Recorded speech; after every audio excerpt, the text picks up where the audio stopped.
and then we'll know where to edit it onto this. Right.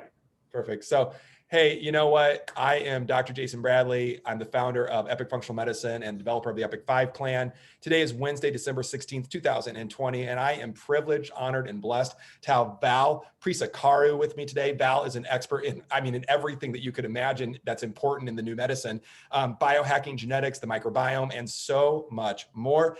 He can be reached at, and we'll make sure this is all printed in the comments, guys, or if you're on YouTube in the description. info@atlasgeneticsinc.com. Val, welcome to the show. Thank you for joining us today. Thank you very much, Dr. Bradley. It's a pleasure to be here. I'm very honored. It's been a pleasure to get to know you a little bit online too, and really get to know your work. And speaking of your work, you have a fascinating backstory that led you to be the expert that you are. And I would love for you to share with our listeners your story. How did you become this guy, this expert in what you're in all of these different areas? Go ahead and tell us what your background. Well, initially, I've always been interested in health and nutrition because when I was in high school, everybody else seemed to be a little stronger than me, and I was always really skinny, and I wanted to put on some muscle. And then junior year in high school, I had all this acne, and I thought, well, this is ridiculous. There must be some kind of dietary or nutritional way to not have all these issues. I also had a lot of gastrointestinal problems, a lot of gas, bloating, stomach pain, all throughout my childhood and high school. And eventually I landed upon some things that helped me a little bit. And that led to other things, which got me into nutrition. So then I switched majors. Initially, I was in aerospace engineering. Right. And I thought I was good at that, but then I didn't like it. So I was good with numbers, kind of, but then I didn't like it, so I switched and I started doing different languages. I got into socio-cultural anthropology, and that was pretty much my last days at UCLA. I left UCLA, I moved to the Midwest, and I got interested in nutrition, and I got a bachelor's and master's at the University of Illinois at Urbana-Champaign, which is kind of almost in the middle of Illinois, but a little bit east. And I started looking into different macronutrient diet types. I landed upon a book called Enter the Zone back in 1996, written by Barry Sears, where he said everybody should eat a 40, 30 diet. That did not work for me. The way I knew that it didn't work for me is one day I looked on top of the fridge and my roommate said, "Hey, why are there 13 boxes of cereal on the fridge?" And I said, "Well, I went to the store. I went to the grocery store. I didn't even realize I bought 13 boxes of cereal. Okay, maybe I need more carbs than the Zone diet because I was studying nutrition at the time, so I was following it to the T. I mean, exactly 40% of things going in me were carbs. Of course, minus the fiber. And so that didn't work out too well. Then I tried veganism. I was a vegetarian for 2 or 3 years. Then I became a vegan for about 2 weeks. I was walking by a Burger King and the smell of the meat cooking in the Burger King pretty much ended all delusions of being a vegan. Like I was hanging out with hippies and I'm like, hey, this is going to be great. We're going to be vegan.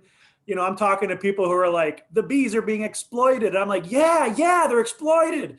Yeah, that didn't work out. So went back to eating some meat. Then I ran upon a book at the bookstore. I remember this was like 1998 called Eat Right for Your Type. I'm like, this is an interesting book. It's about blood types. That's crazy. I don't even know my blood type. So I read the book without knowing my blood type. And I thought, well, I'm probably type AB because that's pretty much what I am based on the book. Maybe I'm type B or type AB. So then I get a blood type test, type A. I'm like, are you kidding me? Because no bueno, this isn't going to work for me, this whole vegetarian thing. So I figured, well, maybe the book's wrong. Then later I found out I'm a non-secretor. And I thought, wow, so this makes sense. But this was like 2-3 years later that I found out. So non-secretor A's need more protein, need more meat than regular secretor A's, which kind of makes sense because I always knew, I was like, this is just not for me. This diet does not work for me. something is missing. Like there's some interesting commonalities. I like some of the ideas, but it needs some fine tuning. Yep. And fast forward 20 years, I did some more research on dietary lectins. I wrote a review article. Actually, it's the most referenced lectin review article in the history of medicine. That's And you can look it up.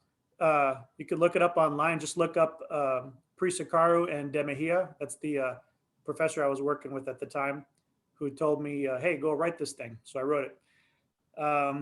Let's see. So we did some genetic research, but it was not very in depth because we didn't have full genome availability. And as you know, uh, we we you kind of need more than just blood type to really get to the bottom of things. And Peter started writing a program called Swami, which got a bunch of information like family history, current history, a lot of information based on biometrics and also drugs. Like certain drugs will make you need certain vitamins more, so then those get upticked. Then later, when 23andMe launched an ancestry, then he wrote a genetic program called Opus 23, which is what I currently use in my practice. And I'm actually an editor for Dr. Diadamo's company as well for the program. So I enter a lot of studies, natural agents, agent associations, et cetera, into the program. It is currently the most advanced nutrigenomics and microbiome analysis tool that's available only clinically. This is not a DTC. DTC stands for direct to consumer. right. So, for example, you can go to, there are different websites, Biohacking, Life DNA, DNA Fit. There's a million of them.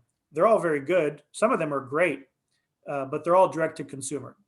So this one's only available if you're actually a nutritionist or doctor or a nurse practitioner or PA or whatever some type of letter qualifications, and then we do webinars to qualify people to use the program. That's So super yeah, interesting. so go ahead. No, I was going to say, you've given us so much to talk about in a nanobite that I'm going to just pause for a minute and rewind all the way back. First of all, I am convinced that you and I are cousins, and let me explain why. I did my undergraduate and even some grad work in cultural anthropology. Was where it started at the University of Iowa.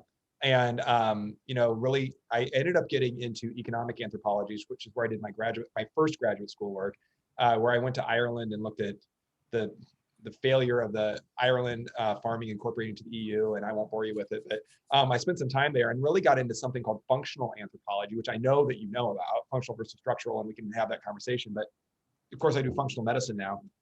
So I think there's that. Also, that blood type diet, I found the same thing. When that first came out, I was fascinated by it. I hadn't even graduated with my first doctorate degree in '98 when that came out, but I was fascinated with. And when you said Peter, I just wanted to clarify that's. I can never say his name right, but Diadamo, right? Peter Diadamo. Yeah, Peter Diadamo. Yeah, I always say that the last name. I'm dyslexic, so I always say Diamato, and then people are like, "Who are you talking about?" And I'm like, "The blood type guy," and they're like, "Oh, Diadamo," and I'm like, "Right." But nonetheless, he likes to pronounce it Diadamo, but everybody else says Diadamo. Yeah.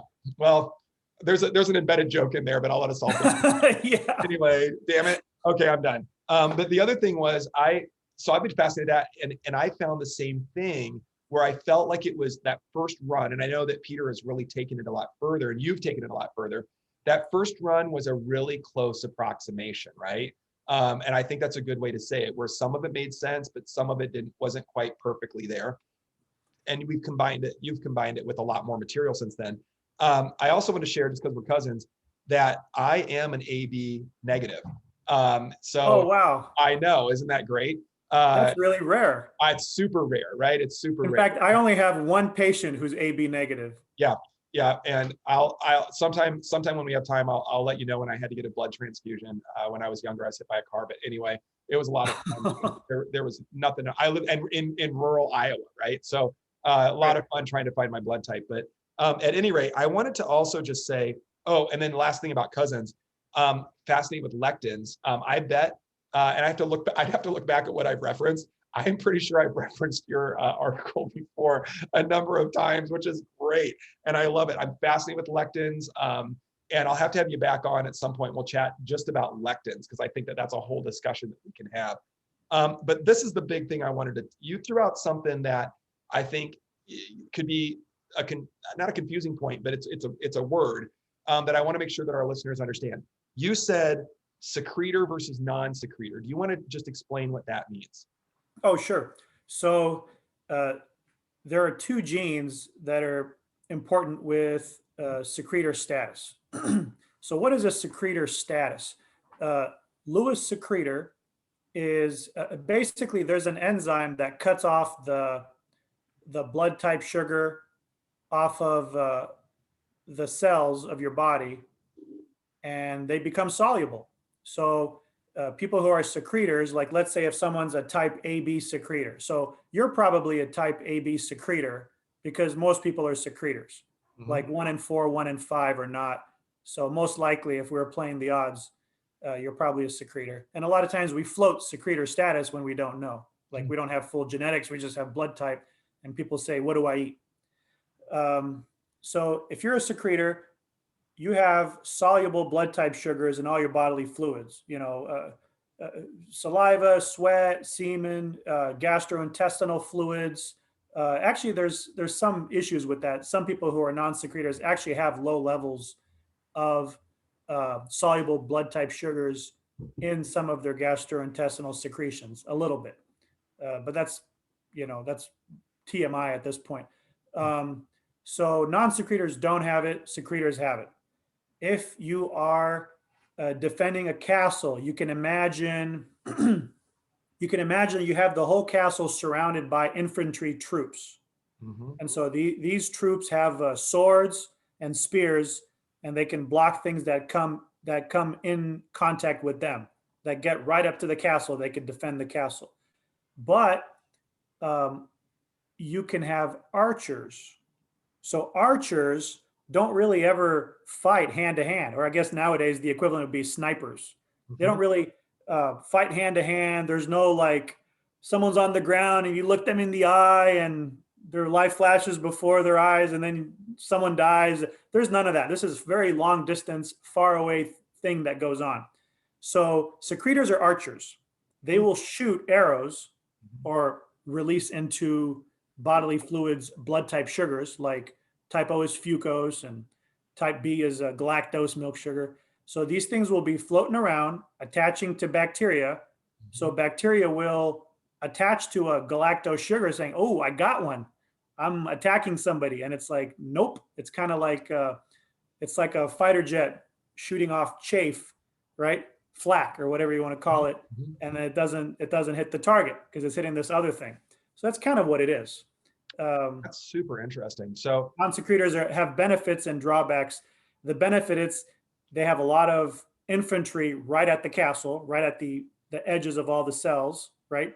So that may improve risk of certain viruses. For example, norovirus or the cruise ship enterovirus. I'm a non-secretor. I won't get it. Right. I'll be sitting there at the buffet just munching away. Everyone's like in their cabins throwing up. But I'm the guy who might die of heart disease and diabetes more than the first guy. So the way that I took that too, and I this is horrible. I'm going to show you. I'm not an artist, right? But this is my castle, right? And then I have the non-secretors. Oh, wait, did I do that right? Yeah. Yeah, the non-secretors are like the infantry, right up here. And then I if they get through, that's why that first line of defense is so important. And I would say that the secretors then are going to have, like you said, more of that long-term, in the like you mentioned, like metabolic type damage, other like whole system damage. That you the opposite. The non-secretors are the infantry. The secretors are the ones that shoot the arrows out. I got you. So I got that confused. So thank you for clarifying that. Thank you. So you have a lot of benefits like bacterial infections. Secretors tend to do a little bit better because these blood type sugars attach to bacteria and in some cases viruses, and the bacteria is like, hey, it's all excited, it got in, and it's like, you didn't get in. There's this floating sugar that tricked you. Almost like a sponge, is kind of the way I'm picturing it, like a sponge, and it's kind of soaking up the bacteria. So this is really interesting. And just to ask like a really, I mean, first of all, ever prescient right now, my wife is upstairs coming down with, or having come down with, a norovirus as we use that example, right? So she's feeling really, really nice today. And I mean, she is by far and most wonderful, better half, and she never gets sick. So whatever is going around, she got a nice chunk of it. Our younger daughter had it over the weekend, and actually we ended up in the ER with her just because it was so rough, right? Oh, She's wow. fine now. By the way, she's totally fine.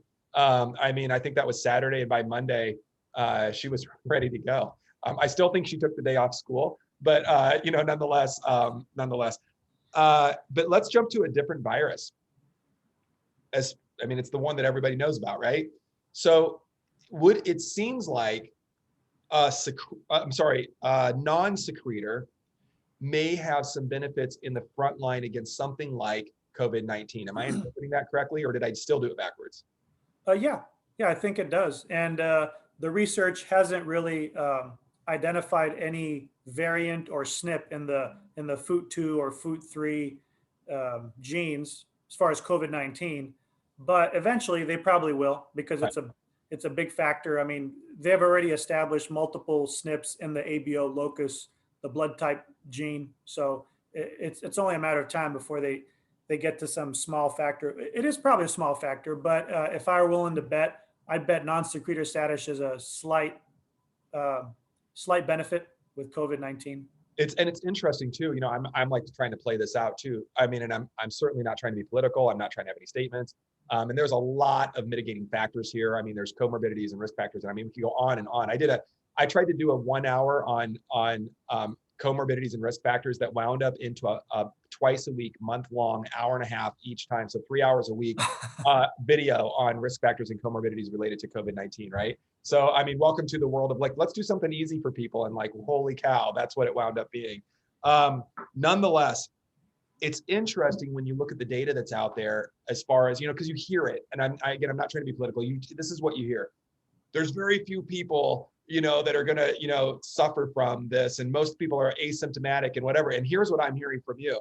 Most people are non-secretors, and maybe their sponges are sucking up some of that COVID. And I mean, I know I'm debasing it down to not the way things work. I totally get that. But I'm wondering if down the road, we're going to find out that those people that had the most complications with COVID, I'm just wondering if that data could come out, just looking at those people, finding out if they had secretor status, right? I mean, that would be an interesting finding. I don't know if that's been looked at all. Do you have any idea about that? I do. There's been some GWAS studies, genome-wide association studies on COVID-19. I'm part of HGI. It's like the Human Genome Consortium for COVID-19. Right. So we have like webinars once a month. So basically, there have been no FUT2 or FUT3 SNPs associated with COVID-19 yet, but there's a lot of statistics that goes into it, and there's a lot of population genetics and a lot of math. So eventually, it probably will show a small factor. And the bigger factor would probably be just having the blood type. Absolutely. And the thing I was going to say too, just even kind of coming back to the secretor status, those, as you mentioned, just as our example, are at risk seemingly more so for things like cardiometabolic syndrome, right?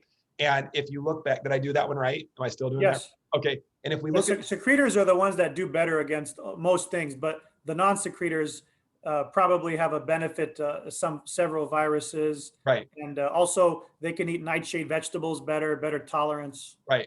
Lectins. So I was going to say with the secretor status, and it's something just as, I don't want to say simple, that's the wrong word, but with cardiometabolic syndrome, we know that's a major comorbidity risk factor for COVID. So I mean, I just find it really interesting. There seems to be some massive correlations here. And again, I'm glad that people are doing research. I am not a researcher. I am a clinician, and I am really, I'm a sponge for other people's research. I've said that a million times. So I think this is fantastic.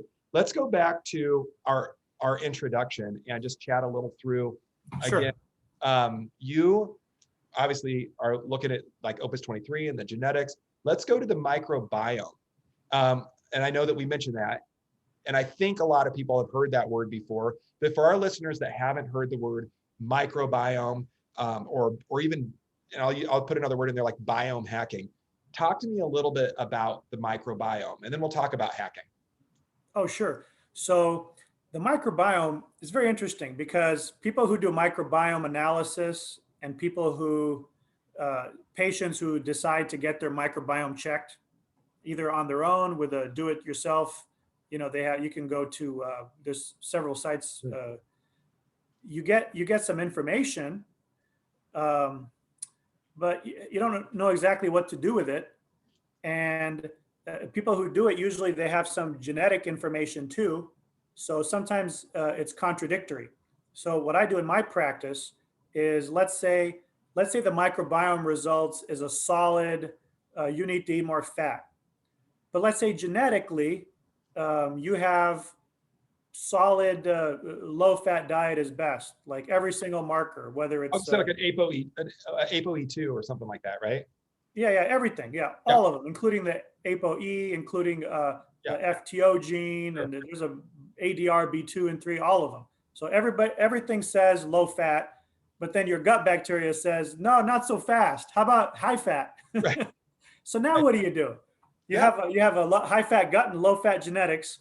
So the question is, well, what do you want? So let's say the person doesn't have constipation, doesn't have diarrhea, doesn't have IBD, doesn't have Crohn's, doesn't have anything like that. Well, then you probably don't go with the gut. You know what they say? We're not sure, go with the gut. Well, in this case, you don't. right. But let's say you have major GI issues, then, screw the genetics. You got to go with what you need to fix. So you err on that side. And if you're just looking for general health, I usually just split the difference with my patients and we just go with medium. So someone's on keto, that's not medium. Right. Someone's on a very low fat diet. A medium fat diet to me is like 40% fat. Right. So And I think those ratios are interesting because I think you mentioned Barry Sears and the zone diet, which the 40 30 30, his 40% was carbohydrates. And I think that we both have a lot to say about that if we want, but I think that you're right. For some reason, with a lot of us, and by us I mean humans, we like to take a good idea sometimes and then go whole hog with it, right? And if we can't go whole hog, we're not going to do it at all. When I think that you nailed it, I think for most people, when it comes to diet, I grew up across the street from my family medical doctor. I just like to say his name anytime that I can because it sounds like a cowboy show doctor. I mean, it's Jack Morgan, MD. And that's great. what's that great? Wait, it gets better. When he retired, his replacement in rural Iowa was Jim Buck, MD. I'm not even joking. I'm not even joking about this. And I'm like, That's classic. I know it's so classic. But Dr. Morgan was one of those old timey doctors where he would go to the house and he would, I mean, all of that stuff that you don't see anymore today. But this was his words of wisdom to me from when I was really little. Everything in moderation. Just remember everything in moderation. And I think for most of us, that's pretty good advice. But I do like that you clarified that, just a 40% diet. I mean, because a lot of people are trying to do these macros, there's macro ratios of 40% this, 30% this, or 40%, 35%, 25, or whatever, however it adds up. I think the reality is, and I think that you've heard this before, like Michael Pollan said, as far as diet goes, eat real food, mostly vegetables and not too much, right? And I think that if we genuinely stick to that, and that mostly vegetables part, and then is how does that, because there's, like you said, the carbs or the fiber that was missing. People hear carbs and they're carb loading with enriched grains, right? Which we know what that really means, which is that they're broken down to nothing but the simple starches, and they're so non-nutritious that the federal government said we got to dump synthetic vitamins into it. That's right. And then we can call it food. I mean, but let's add a little glyphosate in there too, just in case. Why not? Just in case you have a healthy gut, let's mix things up a little. Exactly. It's crazy. Actually, my older daughter, she was walking out and I waved to her. We were starting our show here. When she was 17, she got an IRB approved study done where she looked at looking at glyphosate toxicities. She was working with Great Plains Labs down in Kansas City, looking at glyphosate toxicity and then introducing a quote novel botanical and then look, which I can't remember what she was using, and then looking at the post, was there any effect? Here's what was interesting. Every single person she tested, which there were only maybe a dozen, every person she tested was very high in the glyphosate toxicity. And then her novel botanical actually showed some promise with some, I would say, glyphosate reduction. She only had, I think it was 8 weeks to do the study. I think if they would have had longer, it would have shown something better. But yeah, glyphosate toxicity. Glyphosate is Roundup, for those of us that need a reminder. Siri thought I was, my robot assistant thought I was talking to her. You see, Siri's gotten too much glyphosate. It's the problem. Exactly. So glyphosate is Roundup, and it is, a chemical that we spray, on crops, and it's a pesticide, right? Am I saying that right? Is that what it's for? Yeah. Glyphosate's a pesticide, Yeah. and the GI problems with glyphosate is, they spray it on just about everything. So even an organic product still has a little bit, although a lot less, Yeah. and it inhibits bifidobacteria. So if you have like little kids and you're just weaning them off, and then what's the first thing they experience is reduced bifido Right. from glyphosate, and it also inhibits lactobacillus too. Right. Well, and we got to feed those little kids Cheerios, don't we? I mean, it's just funny. It's like the first food that goes in somebody's mouth besides mother's milk. I swear it's, solid food is Cheerios for some reason. And I don't think that's quite true, but I know a lot of moms that do this. And all I'm thinking is, oh my gosh, that's like the last thing I would want to put into my tiny human's body. But yeah, and so one of her findings was probably something that you mentioned there. And again, it wasn't her finding, her research was that glyphosate disrupts the microbiome, the bacteria in the gut. Do you want to chat about that? Oh, sure. The main thing glyphosate does, so there's two things there's three ways to disrupt the gut. The first way is to increase the number of bad guys. So that would be pathogenic bacteria. The second way to disrupt the gut would be to reduce the number of good guys, right? So reduce probiotic species and other beneficial species. Like there's this one called Proudnitsky. It's this one bacterium. High levels of it are associated with great health. There's another one you might have heard of, Akkermansia. Akkermansia, no one can talk badly about this guy. Like if you don't like Akkermansia, you don't like yourself. I mean, it's just a great bacteria associated with this, associated with that.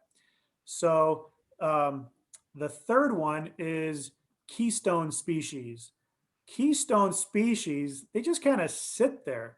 They're not really that good, but they're not really that bad either. Mm-hmm. They kind of keep the peace.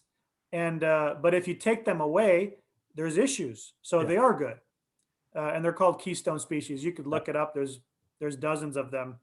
So I would say those three would be the top ways. If you do have certain pathogen like E. coli, the worst one, of course, 0157H7, but there's some different strains. Now, there's a lot of E. coli that are just fine. Right. So sometimes it could be like a strain of a bacterium, or it could be the amount.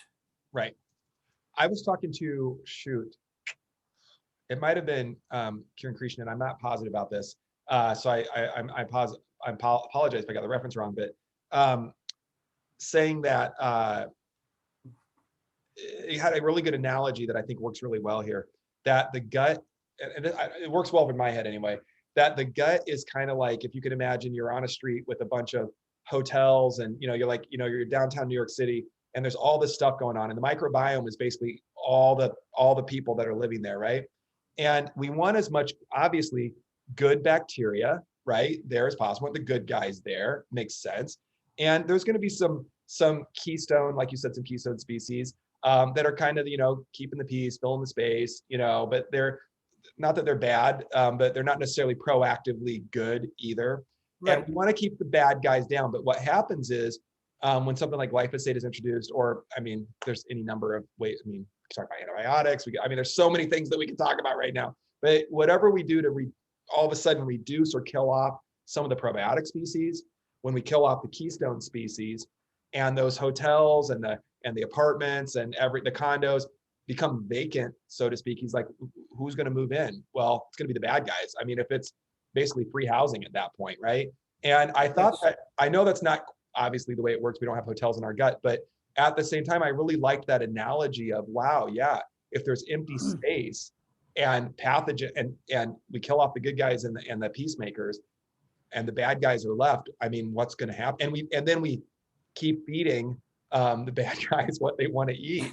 I mean, holy cow. I mean, talk about a recipe for disaster. And then we still wonder why in America, 75% of us are obese or overweight, because we now know that microbiome and genetics, their interplay there can affect, metabolism. We wonder why so many people are sick. Again, we have our gut barrier can become compromised. I mean, there's so many things that can happen here. And Absolutely. and I think it's fascinating. What I'm fascinated with you on so many things. I can't even narrow it down, but one of the many things that I'm fascinated with about is that you are on the front edge of what I would say is the future of medicine, right? It is a combination of nutrition. It is a combination of genetics, microbiome, and more. I would throw in my field of internal medicine and hacking internal medicine, right? But I think that those of us that are looking at this from an operational point of view, like, okay, so we have this, what can we do? Rather than treating the disease, right, which is we've done forever, really. What if we stop treating the disease and we treat the human being, right? And that's for our listeners that don't know what, can't wrap your head around that. Doctors are not trained to treat the human beings, right? I mean, they're just not. We're trained. You've got to diagnose it. What's your diagnosis? Well, here's my drop-down menu, and from my drop-down menu, here's a procedure, a referral, or a drug that we can do. And if that doesn't work, come back and I'll do the next one. And and I mean it.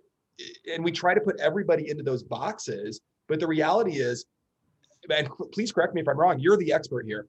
Am I correct in saying that every single human being on this planet is their own in factor of one and would really require some unique personalized medicine, right? Am I wrong? Very true. Yeah. Because initially I was looking at blood types. There's 4, and then secretor status, secretor, non-secretor. So now you have 8. Right. But then let's say you categorize it by diet. 8 times 4 is 32.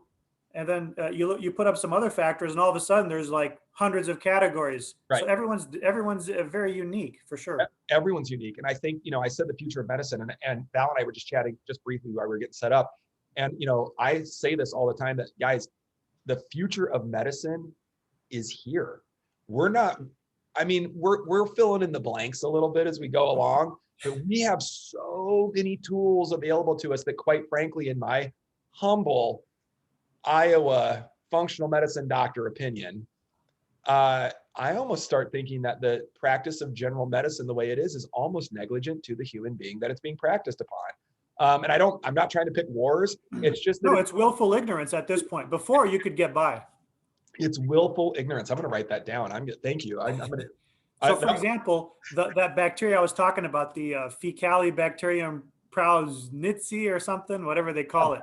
So, for example, let's say we test that and it's low. That's one of the keystone bacteria, by the way, the one that keeps the peace. So, if we I'm in the Opus program right now, so I'm looking up this particular one. Substrates that feed it is inulin, so chicory powder, N-acetyl D-glucosamine, so glucosamine, chondroitin work for it, and it's inhibited by a high sugar diet. So maybe the kid's got problems because he's adding too much sugar. Also inhibited by a low fiber diet, enhanced by arabinogalactan. There's a prebiotic that a lot of people take. Also enhanced by fasting or intermittent fasting. Also enhanced by Jerusalem artichoke. There's research that increased dopamine. So maybe if the person has low dopamine genetics, they're not getting the right kind of diet. All of these things will help improve the level of that one bacterium. And remember, there's 300 of those. So we're looking at all of them and doing like an average. And that's what the program does. And before the program was out, we just kind of did it by hand and estimated this and that. But now we have tools that can work. Which I think is like I said, it's the tools, right? And I love that will for ignorance. I wanted to say that is going to get me in a lot of trouble down the road. And I appreciate you getting me in trouble. I really do. And I really Just blame it on me. Throw me under the bus. absolutely no. I think it's a good term because everything. Because I'm going to make a joke here, and I want to be clear. This is a joke. Everything you just mentioned is hippie medicine, right? I mean, you might have gotten out of UCLA, but you're still a hippie, man. I mean, you're talking about That's right. you're talking about treating the human being with Jerusalem artichoke and eating more fiber and intermittent fasting. And I mean, God knows, next thing you're going to tell me is that meditation has an effect on the microbiome, right? And I think that the thing that's here is that it sounds like hippie medicine, but the reality is this is sorry about that. My Siri again. Hippie medicine, but the reality is it's well published. Like it's not even like one or two articles anymore. I mean, I have a number in my head, but I mean, hundreds or thousands of articles are on this now. I mean, and like you said, at some point, I don't know, right? I'm trying to avoid. No, it's totally true. Like if you look at the number of articles on genetics compared to microbiome, there are 10 times as many microbiome articles that come out as genetic articles. It's huge. You can't keep up with it all. I Right. mean, unless you just continuously read all day and got no sleep, you Right. might catch half of them. Right. Well, and the big joke, and again, I'd love to take credit for this, but the way I'll ask you, Val, do you know how to oh man, I'm gonna screw it up. Do you know how to hide information from your doctor? Publish How? publish it in his journal, right? That's And great. yeah, because I mean, the reality is not only is it published, because here's the problem that I don't think that the non-medical world, understands. Doctors don't read anything. I mean, and let's give our frontline workers some credit here. They are working their tails off. They are just treading water just to keep up with the pace of the pressure and noise of the higher ups, right? The administration saying that you've got to do X number of relative value units, RVUs, per hour to make us this much money to justify your pay that you need to earn because you owe $250,000 back to the federal government for your medical loans, right? I mean, it's a crazy pressure that a lot of physicians and doctors are under. So I don't want to discredit our frontline people. It's not necessarily their fault. They don't have time to keep up with their jobs, but they certainly don't have time to read the journals.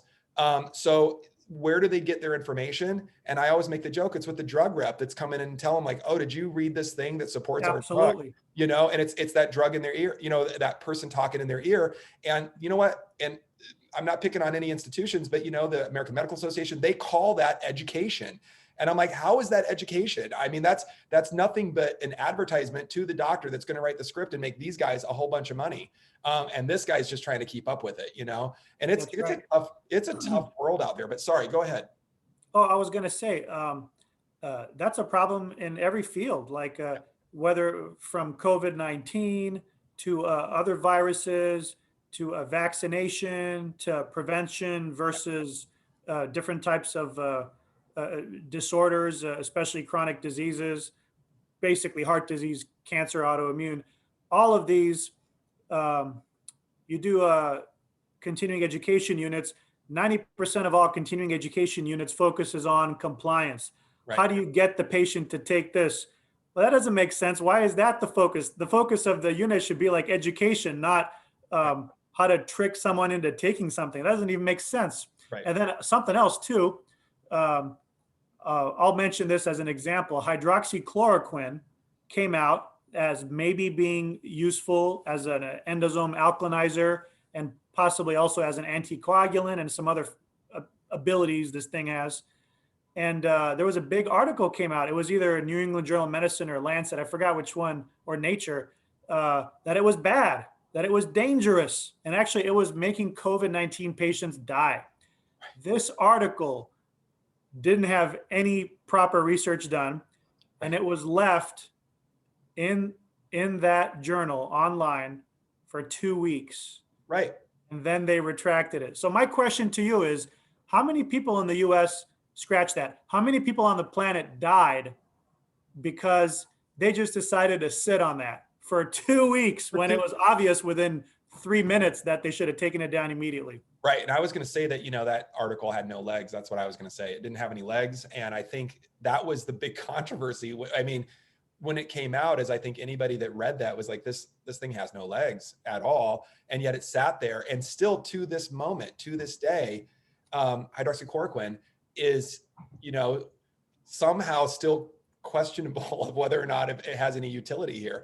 I mean, it's just interesting, the mark that had on the discussion, and the article itself was retracted, and I just think it very curious. Sir, I had a fascinating time. I didn't realize we filled an amazing amount of time there. So thank you so much. But I wanted to give you last words. Any practical tips, anything that you want to leave our audience with today? Anything, first of all, Dr. Bradley, I am extremely honored. You are very knowledgeable. I'm going to assume you're a really, really good clinician. I probably have a lot to learn from you, and I will try to go back and forth as much as I can. I'm gonna say ditto and thank you. I really mean that. Ditto. Sure. Right back to you. You are my guru on a couple of things right now. So, I love it. And thank you. And what I would say is, if you are a clinician or a sports nutritionist or regular, or a chiropractic doctor or naturopathic or whatever you are, try to use Opus 23, get into the program. I'm actually one of the instructors for the program. It's very easy. Datapunk.net, datapunk, like, punk rock, datapunk.net's the website. You go to it, you click on Opus 23 and you sign up, and you take the course. It's real easy. It costs next to nothing. And then now you can do genetics and microbiome on all your patients. It's absolutely out of control. Extra SNPs that you don't find in 23andMe, you don't find them in Ancestry. It's very, very complete data sets that you can work with, and it's a total game changer. So please do that. We also have COVID-19 protocols. You could email me about those. That was at info@atlasgeneticsinc.com. Yeah, info@atlasgenetics. That's my company, inc.com. And I will send you information. Very, very easy to do. Whether hydroxychloroquine you should avoid. There's some variants where you need it more, you need it less. Also, risk of severity, thrombosis, iron oxidation, ARDS, respiratory problems, anemia. All that stuff's in the algorithm. It's just fantastic. I was just going to say two things. Number one, when we got your bio and Opus 23 came up, my wife, Rachel, my far better half, she is the beauty, everything of our operation. I'm telling you, she's behind the scenes a lot, but really she is the brains of the whole operation. When Opus 23 came up, she said, "Oh my gosh, yeah, I know those guys." So that's awesome. Second of all, I'm going to take that course, and this is what I would propose to you. I'm going to take Opus 20. I'm going to go do that training, and I'll let you know when it's completed. I'm going to prioritize that. And how about we get back together and chat again after I complete that course? Oh, you got it. I think that sounds awesome. I'd be happy to. That sounds awesome, man. Hey, well, thank you so much for your time today. I greatly appreciate it. Val Prisecaru, did I say? I hope I said it right. That's perfect. Yep. I just call you Val because it's easier for me. Yes, please call me Val. But taught me about some willful ignorance that will get me in trouble down the road. Datapunk.net, info@atlasgeneticsinc.com. Thank you again, sir. And I really do appreciate all of the time that you gave us today. Thanks, Jason. Have a fantastic time. Bye. Bye. Bye. Awesome. So we stopped the live stream. I'm really bad at signing off. I gotta figure it out. There's got to be something like stay safe, stay healthy, stay happy, or something. Right, exactly. But I always forget it. That's what I'm supposed to say. But so it's actually, I have a sign off, but I keep forgetting to say it because I'm like, bye. That's totally how I am. We're done. Val, I had a fantastic time, and I am going to take that course. How much time do you think I need to set aside for that? I'm just curious. Oh, shoot. Let's see. It used to be a 1-hour intro class taught by me, and then somebody else was teaching a 5-hour. So it was a total of 6 hours. But now I think Peter just sent me an email. He's going to do it in 4 or 5 1-hour segments. Okay. So that's it. Just a few hours and you got it. And then if you have any questions, you could always call or email me, and I could run you through anything you needed. That's super exciting. Like I said, I think that's fantastic. And I think I'm already looking forward to our next discussion. I want to talk about Opus 23.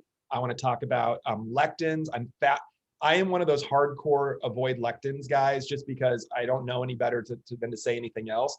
And Sure. And so for the Epic 5 diet, our book, by the way, is coming out well, it was supposed to be 2020, but then COVID set everything back. So it'll be in the first part of 2021. Oh, I'd be Uh, very interested in reading it. Epic 5, I don't even know what it's called anymore. I think it's called the Epic 5 Plan Diet.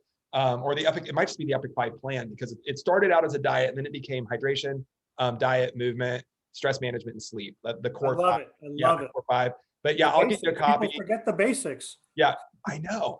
I told my wife, I'm I like, forget the basics. we're doing like high level stuff, you and me, like we're in there like with our patients and like with these magnifying glasses. And I'm like, wait a minute.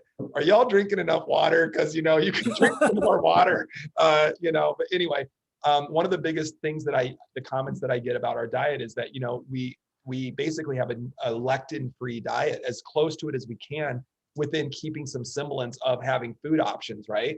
And then my health coaches have looked at like, how do we destroy lectins with pressure cooking, and all of these questions that we have, Yes. yet trying to protect micronutrients. And anyway, I have a whole team of coaches that help me with that. But I want to chat with you more, like I said, professionally, personally. I'm so blessed that our paths intersected. I just want to thank you again for your time today. Absolutely.